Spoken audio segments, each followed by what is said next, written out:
Anda masih bersama kami di iNews Siang. Pemirsa, tarik-menarik papan skateboard antara petugas Satpol PP dengan pemuda di kawasan Sudirman, Jakarta menjadi perbincangan. Wakil Gubernur DKI Jakarta menegaskan jika area trotoar tidak boleh digunakan untuk bermain skateboard.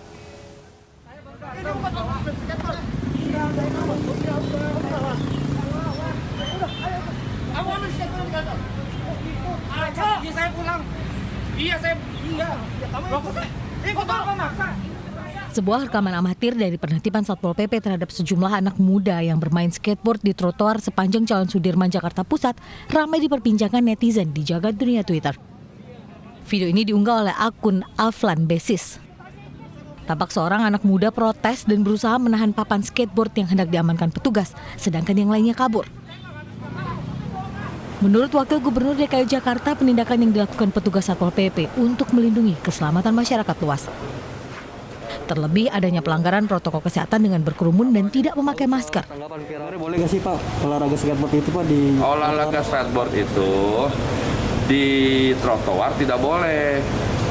Kan ada tempat-tempat yang sudah disiapkan ya. Pemprov menyiapkan, pemerintah pusat juga di Senayan disiapkan. Jadi kalau di situ warga banyak yang keberatan dan protes ya. Wagub juga mengimbau petugas Satpol PP melakukan penertiban dengan cara yang persuasif untuk menghindari konflik dengan warga. Masyarakat juga diharapkan untuk patuh menaati peraturan yang berlaku.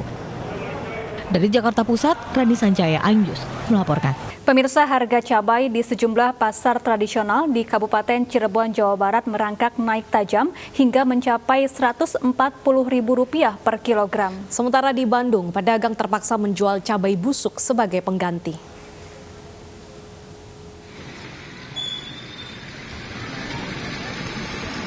Sejak sepekan, harga semua jenis cabai di Pasar Pabuaran Wetan, Kabupaten Cirebon, Jawa Barat naik. Seperti harga cabai rawit setan kini mencapai Rp140.000 per kilogram. Dari harga normal hanya Rp70.000. Cabai keriting yang semula dijual Rp35.000 per kilogram kini naik menjadi Rp60.000 per kilogram. Naiknya harga cabai diakibatkan petani cabai daerah sentra penghasil mengalami gagal panen karena tanaman mereka terendam banjir. Hal ini berdampak pada menipisnya pasokan cabai di pasaran. Yang mungkin karena efek banjir, corona juga, karena semuanya lockdown gitu ya. Pasokannya menipis apa gimana, Bu? Iya, menipis banget menurunnya. Kondisi serupa juga dialami pedagang di berbagai pasar di kota Bandung, salah satunya di Pasar Cikutra. Pedagang bahkan menjual cabai busuk sebagai alternatif mahalnya cabai merah di pasaran. Banyaknya minat pembeli membuat cabai busuk laku sebagai pengganti cabai merah. Itu dibelinya sama tukang bakso, tukang ini nasi warteg. Nanti kan direbus, dibersihin, jadi dibuang airnya, jadi kepake.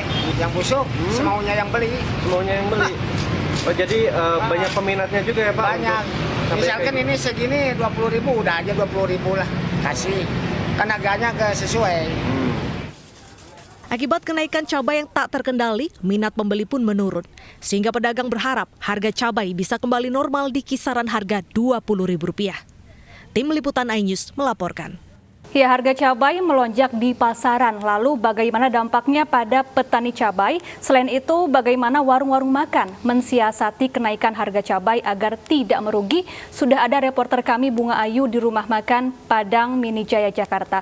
Tapi terlebih dahulu kita sapa Bapak Sukarman, Ketua Kelompok Tani Gisik Pranaji Kulon Progo. Selamat siang Bapak Sukarman. Selamat siang. Ya, Pak Sukarman, harga cabai sedang meroket nih di pasaran. Bapak selaku petani, bagaimana? Apakah justru menikmati lonjakan harga cabai yang saat ini sedang tinggi, Pak? Ya, menikmati. Tapi menikmatinya sampai bulan Januari saja, karena ini sudah habis. Panen terakhir bulan Januari. Baik. Harga yang Bapak dapatkan saat ini berapa Pak untuk per kilogram cabai dari petani? Per kilogram 94.000 untuk cabai rawit, kemudian sekitar 50.000 itu cabai keriting, merah keriting di tingkat petani. Pak, kabarnya banyak petani yang gagal panen karena banjir. Apakah Bapak sempat mengalami gagal panen juga? Kalau kami tidak mengalami gagal panen, tetapi memang waktunya sudah tua lah, tanaman itu sudah tua, sudah saatnya ganti tanaman baru. Baik, Pak Sukarman, tadi Bapak mengatakan harga per kilogram cabai dari tangan petani adalah sekitar Rp94.000, lalu kemudian dijual dengan harga hampir Rp140.000. Itu mengapa harganya bisa naik cukup tinggi di para pedagang di pasar?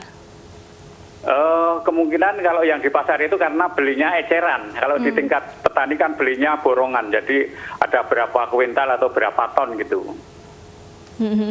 Ada beberapa pasar yang stok cabainya menipis. Kondisi ini kira-kira bertahan berapa lama ya Pak? Ya, ini kalau kami bisa panen lagi bulan Mei. Jadi kalau yang dari Kulon Progo itu saat ini memang sedang kosong. Tidak ada sedang tanam semua, paling cepat bulan Mei lah. Baik, lalu bagaimana Anda memenuhi pasokan ataupun permintaan di pasar sembari menunggu panen lagi?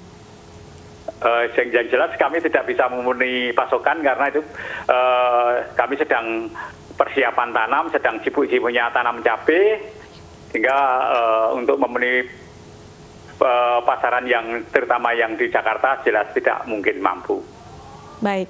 Berarti ada ketidakmampuan dalam memenuhi kebutuhan sembari menunggu panen di bulan Mei. Terima kasih Pak Sukarman atas waktunya berbincang di Ayu Siang. Kita akan melihat Syafa dan juga pemirsa ke bunga ayu. Apakah ada dampak untuk para penjual masakan Padang bunga dengan harganya cabai yang naik?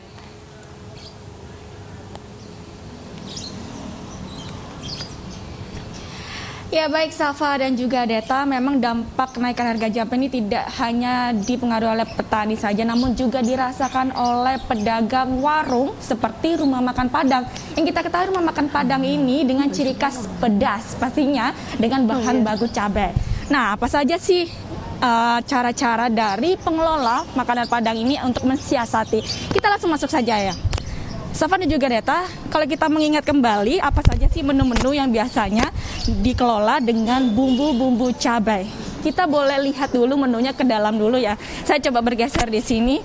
Permisi ya Pak, tadi kita sharing-sharing sebentar. Nah, pemirsa juga bisa melihat menu-menu makanan Padang yang didominasi dengan cabai. Kita juga bisa langsung bertanya aja sama pengelola di sini dengan Pak Misna ya tadi. Pak Misna, boleh diceritakan nggak sama pemirsa iNews, ini kan sudah ada dampak dari kenaikan harga cabai. Ada nggak sih Pak dampak sendiri dari rumah makan makanan Padang ini? Seperti apa tuh Pak? Ya dampaknya ya mungkin agak kurang lah konsumennya juga, cabainya juga agak kurang juga gitu. Mungkin ya bisa mungkin cepat diatasi lah cabainya biar cepat biar stabil lagi gitu. Pemirsa bisa melihat ini Pak, cabainya ada sedikit sekali ya Pak ya? Iya, cuma agak ngurangin gitu. Emang harus dikurangi gitu porsinya ya Pak? Jadi tadinya yang 2 kilo jadi sekilo gitu. Oh gitu. Ya, yang tadinya 4 kilo jadi 3 kilo. 1 kilo biasa Bapak beli berapa sih Pak? Kurang lebih 80. 80.000. Itu biasanya dalam semua menu ini Bapak butuhkan berapa kilo? Ya kadang-kadang makan dengan 4 kilo, kadang 3 kilo. Tapi Bapak sempat menaikkan harga juga nggak Pak? Mungkin untuk pembelinya di sini? Kalau masalah kenaikan enggak. Ya sementara nih enggak bisa dinaikin. Biar stabil dulu nih harga-harganya. Sempat ada komplain nggak nih Pak tentang rasa? Kan rasanya kalau dikurangi pasti rasanya juga kurang nih Pak, gimana? Enggak sih, enggak ada komplain. Biasalah, konsumennya juga masih enak-enak aja. Oke, peminatnya masih banyak ya? Masih banyak ya. Baik, terima kasih Pak Misna atas waktunya. Silakan dilanjut kembali Pak.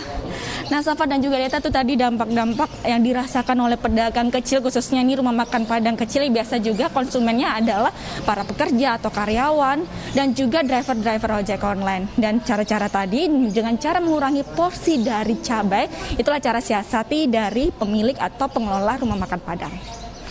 Safa, Deta. Ya, terima kasih Bunga Ayu melaporkan langsung dari Rumah Makan Padang di kawasan Jakarta Pusat. Pemirsa, pemerintah memberikan insentif relaksasi pajak untuk sektor otomotif dan properti. Kebijakan stimulus pajak ini diambil pemerintah agar ekonomi nasional bisa segera bangkit dari keterpurukan akibat pandemi COVID-19.